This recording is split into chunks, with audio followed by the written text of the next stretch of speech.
Public రాలేకపోతున్నారు. ఖబర్దార్ మళ్ళీ అంటే ఇట్లాంటి చిల్లర నాయకులు వాడవడో వీడవడో ఇష్టం వచ్చినట్టు మాట్లాడుతారు. హనుమంతన్న విషయంలో ఎవరు మాట్లాడినా ఆయనలాగా ప్రజాసేవ చేయండి, ఆయనలాగా పబ్లిక్ లో ఉండండి 24 గంటలు.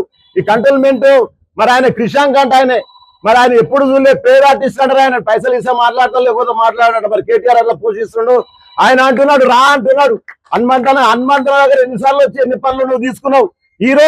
ఈ రోజు స్పాట్ చెప్తా రా, నేను తీసుకొని వస్తా, టైం ఇచ్చాను అంటున్నావు. హనుమంతన్న దగ్గర టైం అవసరం లేదు, నువ్వు ఎప్పుడు పిలిస్తే అప్పుడు వస్తాడు. ఆయన ఎప్పుడు పబ్లిక్ లో ఉంటాడు. 100,000 మంది ఆయన కోసం వస్తారు. నువ్వు జమ చేసుకోవాలని చెప్పుకొని పిలుచుకోవాలి, అందరికి ఫోన్లు చేసి ఇట్లా మాట్లాడదాం హనుమంతన్న. ఆయనకు అవసరం, ఆయన ఒక్కడు సింగల్ వెళితే ఆయన ఇంట్లోకి వెళ్ళి ఒక్కడే వెళ్తాడు, రోడ్డు మీదకి వస్తాడు. 100 మంది 1000 మంది ఆయన సైన్యం ఆయన ఎంబడి అట్టమిరి తయారైపోతుంది.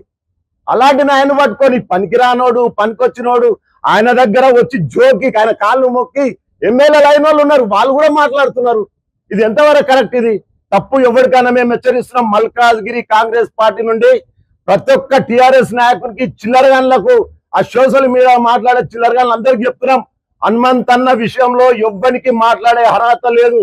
ఆయన ఒక్కడే ప్రజానాయకుడు. ఆయన ఏది మాట్లాడినా కూడా ఆలోచించి మాట్లాడతాడు, ఆలోచించి చేస్తాడు. కాబట్టి చిల్లర మాటలు ఈ రోజు నుండి సోషల్ మీడియాలో కానీ వేరే దగ్గర మాట్లాడిన టిఆర్ఎస్ నాయకులకు కుక్క కాటు చెప్పు దెబ్బలేక మేమందరం సమాధానం చెప్పడానికి రెడీగా ఉన్నాం. మల్కాజ్గిరి కాంగ్రెస్ పార్టీ తరఫున జై హనుమంతన్న.